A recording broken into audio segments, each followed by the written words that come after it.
Welcome back to the second session of the panel on decisions of the future, how big data and data sciences are shaping the DNA of enterprise growth.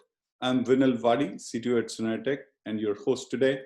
Next up, we have Nate Bourns joining us. Nate works at DAI, one of the largest global economic and social development companies. Nate works across businesses and corporate functions to build the next generating operating model for development, beginning and focusing with key geographies such as India and Nigeria. As a visionary leader, Nate has been involved in a lot of digital transformation projects. For example, Nate has set up and led field projects, operating groups, and technical and putting together technical teams across all of DAI's major market segments. He has played a key leadership role in establishing in-country offices or local offices, like they call it, integrating acquired companies, and executing corporate-wide strategic initiatives. Welcome, Nate. Thank you, and very glad to have you on the show. First off, Nate, I would want to start off this session by asking you a very broad question in terms of, could you talk a little bit about the importance of data in delivering value in the overall development sector, and how you see data being very, very valuable to deliver some of the services that you deliver through DAI? Yes, thank you. First of all, thank you, Ravi and SuneraTech for the opportunity to connect. Wish I could be there in Hyderabad and we could do this in person, but it's good to be connected. So DAI, as you guys at SuneraTech know, is a global development company. We work in 92 countries around the world. We have about 190 long-term, large projects working in international development, really in every sector of international development, governance, health, economic growth, private sector development, a range of other areas. Digital acceleration is another area in which we're working actively. And DAI has been around. This is our 50th anniversary. We've been around for 50 years. And so we are sort of pre-digital in origin, but we're a company that really believes in the potential and the power of digital technology to transform the way that we deliver with our customers and our stakeholders and beneficiaries on the projects on which we deliver. So great to be here, and I look forward to the discussion. So I've worked throughout my career in the development sector, many years in microfinance and enterprise development, and I've sort of learned about digital and data first through that lens, and got interested in technology when I saw the positive potential impact it could have in those sectors. And so I sort of became a student of technology. I'm always learning from real technology experts like you and our partners at SuneraTech and other partners, other colleagues from around DAI. And I really sort of got a sense over the years of how digital could enable new business models, could help enterprises get access to finance in new ways. But I also learned some of the limitations and some of the need really to work out compelling use cases for technology, use cases that deliver value for people and organizations first, and then work out the processes and the business models and the technology that can make that happen. And thinking, specifically about data in development, and microfinance, and development finance more broadly, it's a sector, it's a part of the sector where the data is actually pretty good because it's so central to the business relationships between financial service providers and clientele. In other parts of the development sector, the data is really all over the place. And on one hand, donors and development projects tend to favor open data and open source approaches, which is great, can be really useful. On the other hand, the data is often so messy and unstructured, and it's partial, often conflicting. It really requires careful attention, a lot of work just sort of getting it in shape, and then really a lot of attention to protecting personal information that's in that data. And especially when on so many of our projects and projects in the sector, we're dealing with marginalized groups that we need to pay particular attention to the sensitivity of that information. A lot of great people doing work on digital and development in DAI and outside DAI and in the development sector.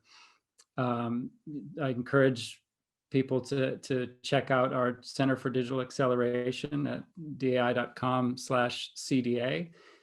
They've been a big proponent of the 9 principles for digital development. And you can Google that if you're interested. That's a really good initiative around some of the key principles for development practitioners as they think about using technology and using digital tools. All right, thanks, Nate. Those are some really great perspectives. As a segue to the earlier question, can you talk a little bit about what your experience has been of driving some of these data strategies at DAI?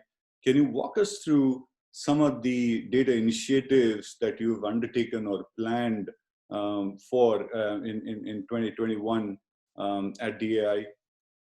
So my role in driving the data strategy at DAI is really helping think through how data gets used. And so bringing a use case perspective, thinking first about what is it that we want to do with data, whether it's sort of data that's primarily used internally in our ongoing operations, in our sort of within our operating model at DAI, or is it data that is sort of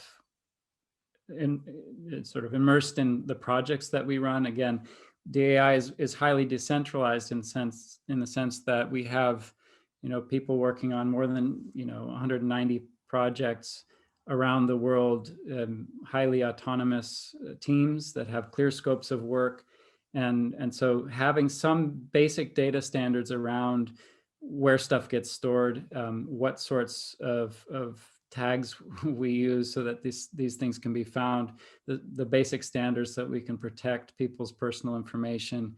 It becomes increasingly important to leverage centralized tools, which is somewhat paradoxical if you think about it. We have these distributed, diverse teams, and really to enable their work, we need to give them some centralized tools and that work and that sort of are easily adaptable to their work environments, which can be very complicated contexts in some of the most challenging places in the world to work. So these are challenges that I think our IT team does a great job of finding sort of the right sorts of standards to drive, but it always has to then connect back to what's the use case, what are we trying to accomplish here, whether it's a project deliverable or an outcome on a specific project that we're implementing for, say, the UK government or the US government, or in working with the Nigerian beneficiaries in the health sector. We need to really understand what it is they're trying to accomplish and work back from there and make sure that the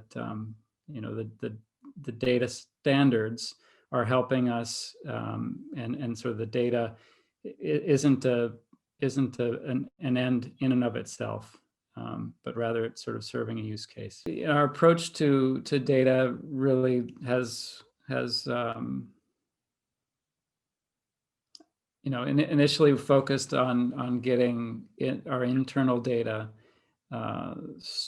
structured in a way, the data architecture set up in a way that it can be used. We're a company that's grown a lot in different ways over the last decade, really, and we've become a much more diverse company. So we're much more spread out around the world. We're much more diverse in terms of the customer segments that we work with. and the kinds of things that we do as well. So our data, as we sort of have evolved in these ways, has gotten sort of locked into different silos, and part of the strategy is really to sort of unpack that and look at what are the common things that, regardless of where you are within DAI, that you're trying to get done. And we think about, marketing and business development. We think about project delivery. What does a project team need in terms of what data does it need to have access to over time? What is the obviously the financial data is critical for our ongoing management and operations. We also think about the knowledge management, which sort of cuts across all of those, and then obviously the people data. So it's really those five buckets that we think about, and coming up with some common approaches and common data standards, so that regardless of what part of DAI you're in, you have access to all of what DAI is learning, and that's sort of aspiration. And we're on that path, and I think we're making some good progress. So yeah, we're excited to continue. All right, some great perspectives there. Thank you for that, Nate. And one other important aspect is when we talk about big data, one of the most popular use cases for big data is to leverage it for knowledge management. Knowledge management has become one of the key pillars of the digital transformation. Compared to the two other pillars like infrastructure management and API management, knowledge is extremely important to enable organizations to deliver value through automation and agility. How important is knowledge management at DAI, and how is it integrated into the digital transformation roadmap that you have drawn for DAI? Yeah, thanks. So knowledge management is really one of the central purposes of what we think about as our digital strategy at DAI. And I think,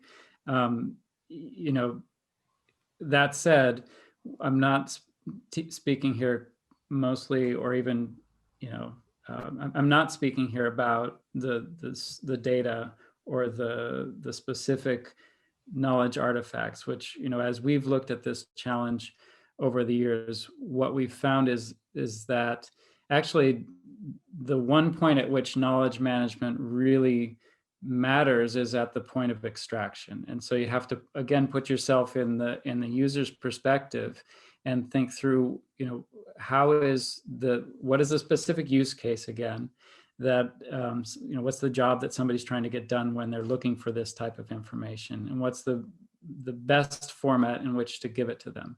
And so this might be a team leader on one of our projects overseas. If they're looking for information on, where else has DAI set up an irrigation system, and, and what did they learn about setting that up, and who should they contact? You really want to be able to get to some pretty practical information about that pretty quickly. And so maybe it is the documentation behind an irrigation system, but more often than not, it's about who should I talk to about thinking through this problem. And it's partly because our business is so variable from one context to the next, that a lot of what we put together, a lot of what we work on isn't exactly immediately transferable. But a lot of the knowledge is, when adapted to a new context, is pretty useful. And it's useful to be able to reach out to people who have thought about these difficult challenges in new contexts. And so I guess that sort of gives a sense of my perspective on knowledge management, having been a team leader before, and thinking from the perspective of a development practitioner who's out on a project. I think it's always useful to come back to that. What's the job that we're trying to get done? Because just setting up places to store documents itself doesn't solve anyone's problem anywhere. It's really, how do we get this to the person who's going to be able to use it in a way that they can use it in a format that's easy to use? How do we get them connected? And so it's about the collections of documentation, yes, but it's also about the connections with the people. DAI has 5,700 staff around the world, and any given day we're doing, dozens of projects that have to do something, with irrigation or water systems, for instance, just to pick a sector, and to be able to string those together in a more intelligent way is a real challenge, but it's something that really motivates us, and it's definitely a part of the digital strategy. One last question before I let you go, Nate. What trends do you see as most impacting how you monetize data at DAI and across today and 2020 and 2021 and beyond? And what are your thoughts around how organizations can speed up some of these digital data transformation initiatives? And I'd be very glad if you can talk about how or what is the kind of a strategic role of a partner in some of these initiatives. Well, the role of a partner is really important. I think I'll start with that part of the question, because DAI is not, we're not sort of a company that is built on selling digital products per se. Although we do have some digital products that we weave into our offerings and to what we do, we recognize that we actually don't need to be on the bleeding edge ourselves of everything that's happening in technology. We do have to be aware of it, though. And I think that's where key partners come in, partners that can help us see what's out there on the horizon and what's emerging that might be of particular relevance in the development sector and the sectors that we work. I mean, that is really important, because being able to quickly identify something that's relevant and pull it into a solution that we're putting together, or to a project that we're putting together, that's where we see a lot of potential value in developing a rich set of partners over time. And obviously, SuneraTech's been one of those partners for us. We're constantly looking ourselves for what's happening in the technology space that's relevant for development, but we do ask our partners to help us sort of stay abreast of what's going on and what we should be thinking about trying to leverage. And then practically, how do we get some things tried out and tested and experiment, so that we can move the development sector forward as well. So in terms of, there are clear technology trends. We're obviously moving as much as fast as we can into the cloud.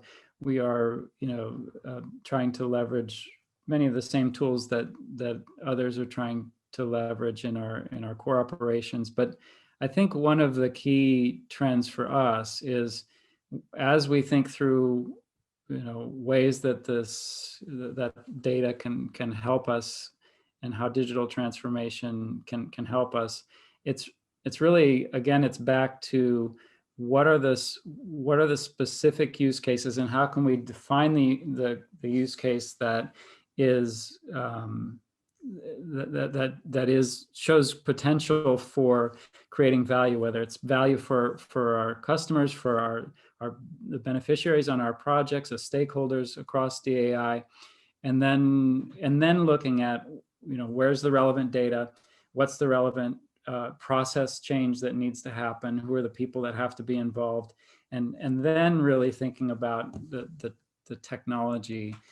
So I guess to me, the trend for us is maybe not a new one, but it's really a focus on the high value use cases, because it's easily, you're easily distracted by interesting new technology. I think we can all, can easily slip into that mode, as can many people. So I think it's important always to come back to what's the job that we're trying to get done here, and what is the relevant technology to try to